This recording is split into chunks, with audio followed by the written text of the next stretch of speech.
Abortion, still murder. Homosexual, still a pervert.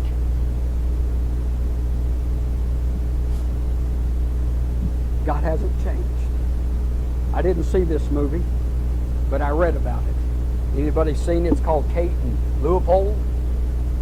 Well, it's a movie, and apparently this lady who was an advertising executive, and then this Leopold, he's some nut that's transferred from the 19th century, and she tries to get him to do a commercial for some margarine. And it goes something like this. He said it tasted revolting. And he asked, she said she agreed, and he said, it's revolting, and yet you have no qualms in enlisting me to endorse it? I find myself peddling pond scum to an unsuspecting public.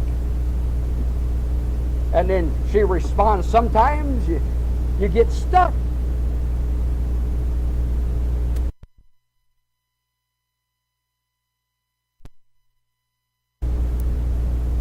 Come on, the truth, it's no wonder you dread your work. Then he said this, what's happened to the world? You have every convenience, every comfort, and no time for integrity. I'm telling you, a holy man is an awesome weapon in the hands of God. You will not live an undisciplined mental life. You will not gossip all week long. You will not sit in front of the television day after day. You'll not cheat on your income taxes. You'll not talk like a heathen and let some filthy word come out of your mouth. And walk with God.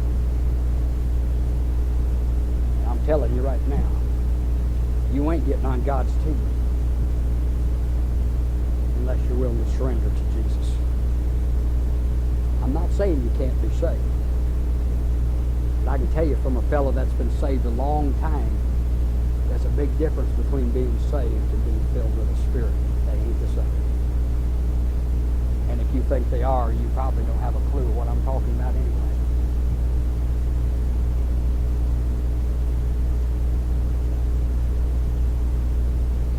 Wasted so much.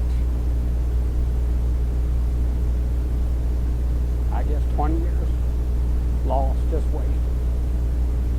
That's not so bad. It's those other years when I was saved that have just been wasted. No more.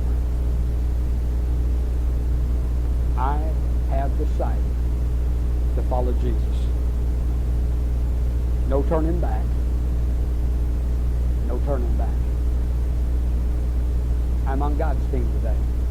I got there by sheer grace. I don't know how he ever got. I tell you, this thing Missy was going through, we think it's all that was the greatest thing ever happened in my life because the Holy Spirit said, you got off your watchtower, Daddy. Stop being a man of God. God don't have to tell you twice. You know it's right. I said, God, I don't know how much time I got. I don't know. But I'm telling you, as a church, I have decided to follow Jesus. How about you? Maybe you need to come forward and say, I'm tired of being saved, but never being used. Because if God were to use me, he'd have to glorify flesh and sin, and he's not going to do that. Maybe your pride is so obnoxious you need to come and ask God to just crush it. Maybe your gossipy tongue is so long it's almost hard to imagine. Maybe your chains of pornography. Maybe you're guilty of robbing God, stealing his money. Maybe you're so hard you don't know what I'm talking about. We're going to have an invitation.